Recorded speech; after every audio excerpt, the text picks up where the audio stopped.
1974, University of Rochester. In a psychology lab, rats drink saccharin sweet water, receive an immune-suppressing drug, and learn to associate taste with illness, a classic experiment repeated countless times. But when the drug is quietly withdrawn, and only the sweet water remains, some rats still begin dying, their fate hinging on how much saccharin they have consumed. Standard protocol, lethal outcome. How could something harmless turn deadly?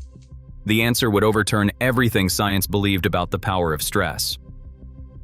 Robert Ader kept a precise routine. Each morning he prepared a saccharin solution, 0.05% by weight, measured to the decimal, and then filled a row of glass eyedroppers. Rats housed in metal cages lined up on steel racks received their daily dose. A few drops of sweet liquid delivered directly into their mouths. The sweetness, almost artificial in its intensity, masked what came next. Within minutes, Ader followed with an intraperitoneal injection of cyclophosphamide, 50 milligrams per kilogram, a chemotherapy drug known for its bitter aftertaste and its ability to suppress the immune system. The protocol ran like clockwork for 3 consecutive days. Each rat received the same pairing, saccharin then Cytoxan.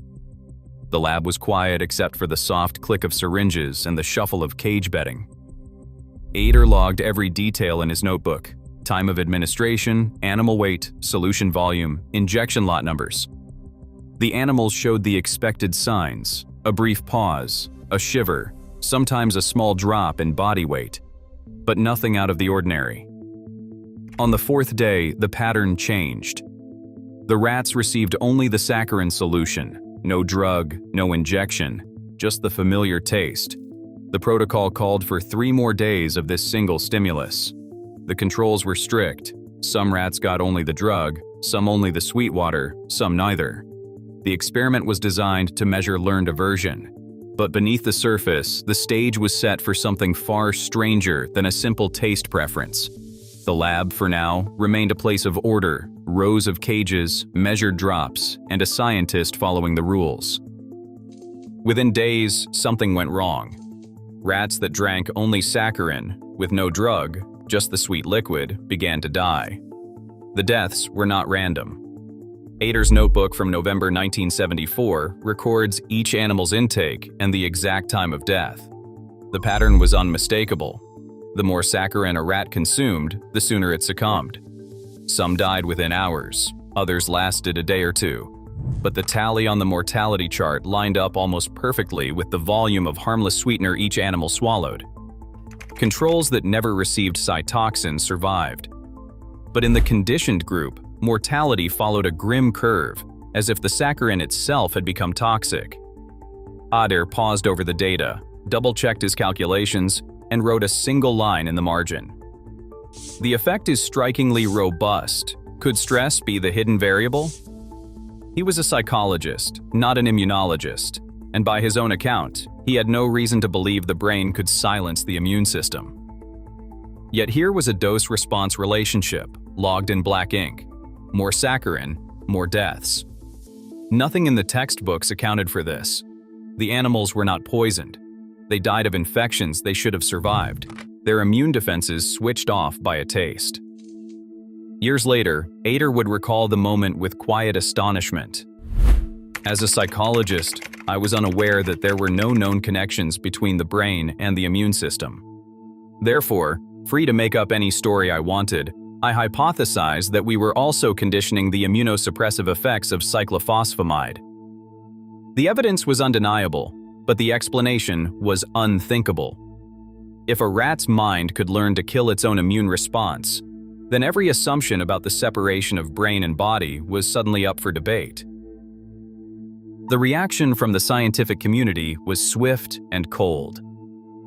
A psychologist claiming that a rat's mind could turn off its immune system bordered on heresy. Immunologists dismissed the findings as a fluke, a statistical artifact, or perhaps a stress side effect. Grant reviewers demanded proof that went beyond mortality charts and handwritten logs. The journals wanted antibody counts, controlled replications, and numbers that could not be waved away. Nicholas Cohen, an immunologist at Rochester, joined Ader in the lab. Together, they set up a decisive experiment. This time, antibody titers were measured with clinical precision. After the same conditioning, saccharin and Cytoxan, then saccharin alone, their test rates were challenged with sheep red blood cells. The results landed like a hammer. Conditioned rats showed a 30% reduction in antibody titers against sheep red blood cells compared with controls. The statistics left no room for doubt. The p-value read less than 0.01. Cohen ran the numbers twice. The effect was specific. Rats receiving only the drug or only saccharin showed no suppression. Only those with the learned association had their immune defenses switched off. The partnership between psychologist and immunologist forced the field to confront what the data made undeniable. The brain could learn to silence the body's defenses. The phenomenon was real, and now it was published for all to scrutinize. Nerve fibers snake through the spleen, branching among clusters of immune cells like silent messengers. Until the 1970s, most scientists believed these nerves had little to do with immunity, but anatomical tracing revealed otherwise. The splenic nerve, a sympathetic branch, delivers signals from the brain directly to the white pulp, where B cells and macrophages lie in wait. When stress strikes, the brain's command center, the hypothalamus, sends a chemical alert. In seconds, the adrenal glands release a flood of cortisol and adrenaline. These hormones, once meant for escaping predators, now circulate through the bloodstream, docking on immune cells and dialing down their defenses. But the connection runs deeper.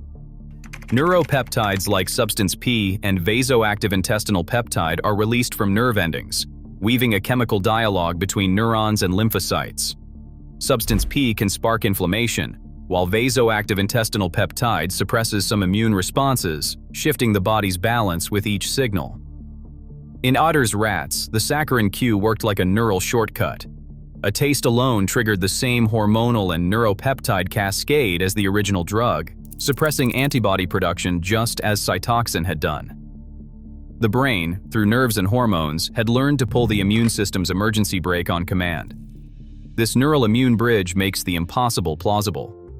The idea that stress, grief, or even a conditioned taste could flip the body's immune switches is no longer speculation. It is written into the body's wiring. The same pathways that let a rat's brain silence its defenses are present in every human, setting the stage for stress to shape health in ways that reach far beyond the laboratory. A pattern emerges not just in the lab, but across everyday life. In 1979, a study tracked 2 million widowed adults. Within the first month after losing a spouse, the risk of dying from any cause jumped 5 times, peaking in those first weeks of grief. The immune system faltered, infections and heart attacks spiked, and the numbers left little room for doubt.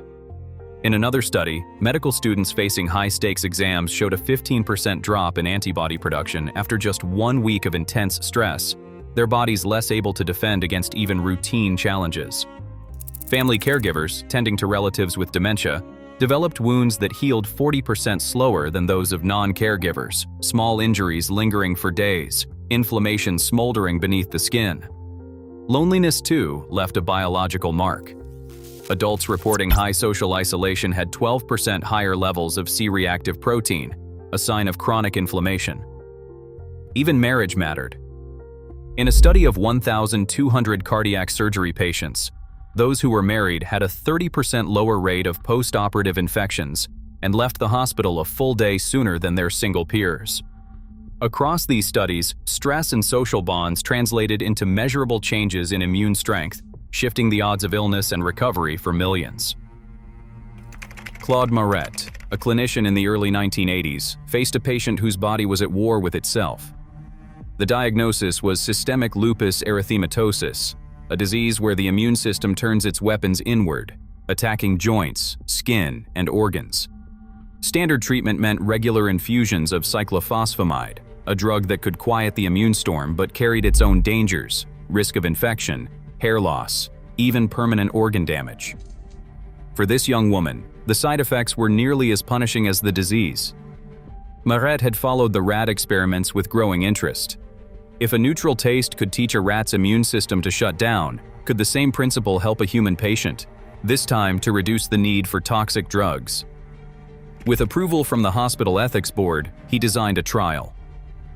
Over 3 sessions, the patient swallowed a bitter quinine solution, each time paired with a low dose of cyclophosphamide. The taste became a signal, just as saccharin had been for Ader's rats. After the conditioning phase, Maret offered only quinine, no drug. Lab results showed a transient dip in anti-double-stranded DNA antibodies and a mild flare of joint pain, echoing the immune suppression seen in animals. The entire protocol, carefully logged in institutional review board minutes and clinical records, documented a real, measurable effect. A behavioral cue alone could trigger an immune response in a human, and for a time, allowed her drug dosage to be safely reduced. The implications unsettled the clinical team. Conditioned immunity, once a laboratory oddity, had crossed into patient care. For the first time, a learned association, not a pill, not an injection, had rewritten the rules of treatment, if only for a single case. Stress is not just a feeling. It is a biological signal that can quietly dismantle your immune defenses, cell by cell.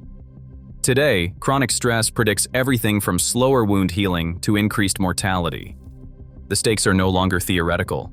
Your mind, right now, is shaping your body's fate.